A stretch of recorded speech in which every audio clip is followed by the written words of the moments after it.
Radhe Krishna Radhe Krishna Radhe Krishna Radhe Radhe Krishna Radhe Krishna Radhe Krishna Radhe. Hello મિત્રો, કેમ છો? જય શ્રી કૃષ્ણ. આજે હું તમારા માટે લઈને આવી છું કમળના જળનું શાક બનાવવાનું છું. એકદમ નવી રીતે બહુ ટેસ્ટી બનાવીશું આપણે શાક. કમળના જળ લઈ લીધા છે, ઉપરની છાલ નીકાળી દીધી છે, મસ્ત ધોઈ નાખ્યા છે. હવે આપણે એને કટ કરી લેવાનું. છીણી લીધી છે, છીણીના અંદર આપણે આવી રીતના કટ કરી દેવાનું છે.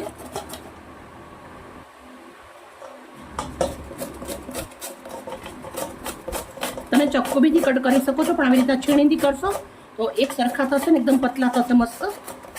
ચક્કોથી નાના મોટી થઈ શકે, પણ આવી રીતના છીણીથી કરીએ એટલે કમ્પ્લીટ થાય.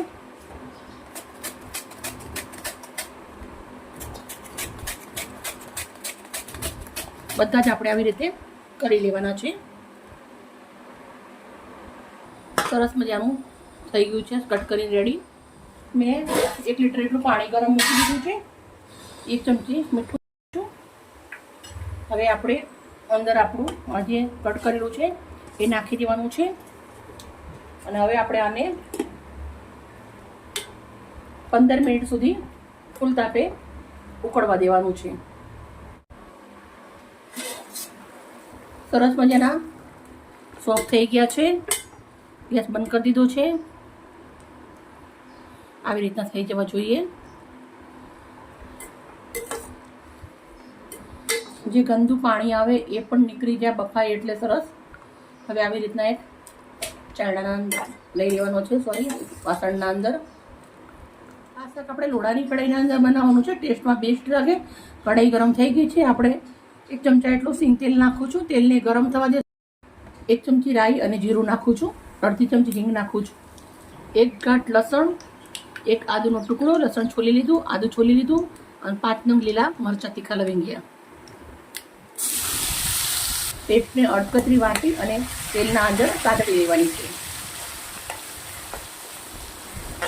લીલા મરચાં નાખીએ, બહુ જ મસ્ત શાક બને છે. હવે આપણા મસાલા નાખી દેવાના છે. લાલ મરચું નાખું છું, કશ્મીરી 1/2 ચમચી, 1/2 ચમચી હળદર નાખું છું, 1/2 ચમચી ધાણા જીરું, 1/2 ચમચી મીઠું. તેલના અંદર મસાલાને સાંકળી દેવાના છે. હવે આપણા જે કમળની જળ છે બાફેલી એ નાખી દેવાની છે. સરસ મજાનું મિક્સ કરી દઈશું આને.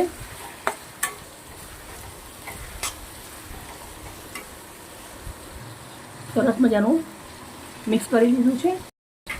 તો હવે આપણે આના અંદર શેકેલો ચણાનો લોટ 2 ચમચી નાખું છું. લોટ નાખ્યા પછી સરસ મિક્સ કરી દેવાનું છે. અને થોડું લોટને શેકી લેવાનું પહેલાં, પછી નાખવાનું અંદર. સરસ મિક્સ કરી દીધું છે. હવે આપણે આને 10 મિનિટ સુધી ધીમા તાપે કરવા દેવાનું છે. આવી રીતે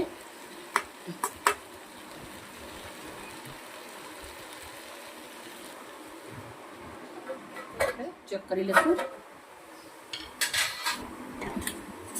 મિત્રો, આપણી સબ્જી બહુ જ મસ્ત મજાની એકદમ ભજીયા જેવી બની ગઈ છે.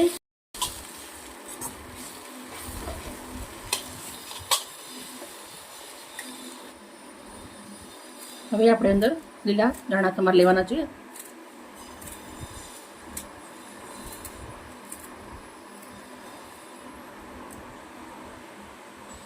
મિક્સ કરી દઈશું. ગેસને બંધ કરી દીધો છે. સર્વ કરીશું.